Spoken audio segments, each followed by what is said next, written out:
Apa itu kebebasan beragama? Kebebasan beragama dapat diartikan sebagai hak setiap individu untuk memilih, mengakui, dan mengamalkan agama atau kepercayaan tanpa dipaksa atau dibatasi oleh pihak lain. Kebebasan beragama adalah hak setiap individu untuk memilih, menjalankan, atau tidak menjalankan agama atau kepercayaan sesuai dengan keyakinan pribadinya. Kebebasan beragama itu pula meliputi perlindungan terhadap diskriminasi atau penindasan yang terkait dengan pilihan keagamaan seseorang. Menurut Islam, kebebasan beragama itu apa sih? Dalam ajaran Islam, tidak boleh ada pemaksaan kepada pemeluk agama lain untuk berkonvensi kepada Islam. Alasannya karena disadari bahwa keyakinan agama yang dipaksakan tidak akan menimbulkan keyakinan yang sebenarnya. Selanjutnya ada kebebasan beragama dalam perspektif tafsir Al-Quran dan juga hadis. لا إكراه في الدين قد تبين الرشد من الغي فمن يكفر بالطاغوت ويؤمن بالله فقد استمسك بالعروة الوثقى لا انفصام لها والله سميع عليم. Artinya, tidak ada paksaan untuk memasuki agama Islam. Sesungguhnya telah jelas jalan yang benar daripada jalan yang sesat. Karena itu, barang siapa yang ingkar pada tauhid dan beriman kepada Allah Subhanahu wa taala, maka sesungguhnya ia telah berpegang pada buhul tali yang amat kuat yang tidak akan putus, dan Allah Maha mendengar lagi Maha mengetahui. Tafsir yang pertama dari surat Al-Baqarah ayat 256 dikutip dari tafsir Al-Misbah karya Muhammad Quraisy Shihab terkait dengan redaksi ayat La ikraha fiddin. Dalam tafsir tersebut dikatakan bahwa tidak ada paksaan dalam menganut agama. Mengapa harus ada paksaan padahal Allah tidak membutuhkan sesuatu? Jika Allah berkehendak, niscaya umat manusia akan dijadikan satu umat saja dengan kuasanya. Perlu ditegaskan bahwa tidak ada paksaan dalam menganut agama adalah menganut akidahnya. Ini berarti ketika seseorang sudah memiliki satu akidah, katakanlah akidah Islam, maka seorang tersebut terikat dengan tuntunannya. Dia berkewajiban menjalankan perintah dan meninggalkan larangannya. Allah Subhanahu wa taala menghendaki agar setiap orang merasakan kedamaian. Agamanya dinamai Islam, yakni damai. Kedamaian tidak dapat diraih kalau jiwa tidak damai.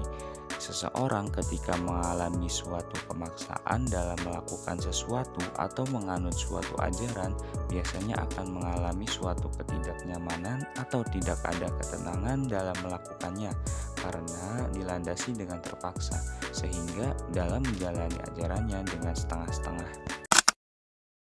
ولو شاء ربك لآمن من في الأرض كلهم جميعا أفأنت تكره الناس حتى يكونوا مؤمنين. Artinya, dan jikalau Tuhanmu menghendaki, tentulah beriman semua orang yang di muka bumi seluruhnya. Maka apakah kamu hendak memaksa manusia supaya mereka menjadi orang-orang yang beriman semuanya? Selanjutnya dikutip dari tafsir Al-Basit juz 11 hal 324 karya Muhammad Al-Wahidi terkait dengan ayat walau sa'a rabbuka la amana man fil ardi kulluhum jami'a fa anta tukrihun nas hatta yakunu atau Quran Surat Yunus ayat 99.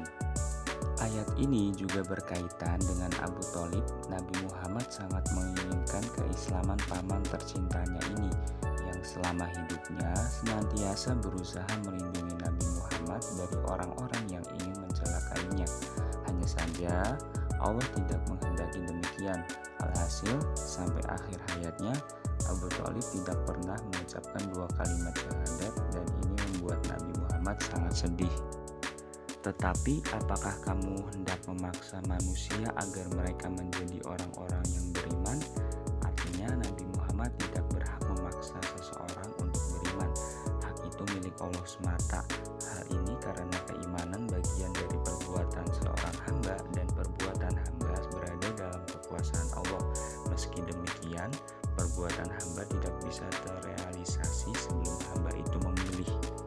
Dalam kitab tafsir Al-Quran Al-Azim karya Abu Fuad Ismail bin Umar bin Katsir atau Ibnu Katsir, hadis yang melatar belakangi turunnya Quran surat Al-Baqarah ayat 256 dari Muhammad bin Ishaq, dari Muhammad bin Abi Muhammad Al-Jursiyya, dari Zaid bin Sabit, dari Ikrimah atau dari Sa'id bin Sabit, dari Ibnu Abbas menyatakan bahwa ayat tersebut turun berkenaan dengan seorang lelaki dari kaum Ansor bernama Husain yang memiliki 2 anak beragama Nasrani, sedangkan dia adalah seorang Muslim.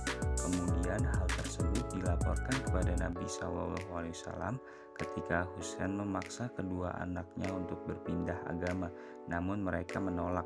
Lalu turunlah ayat tersebut.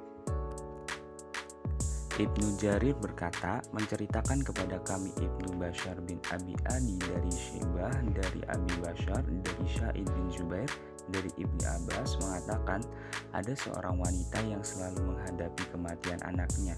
Kemudian dia bernazar pada dirinya sendiri, jika anaknya hidup maka akan menjadikannya Yahudi.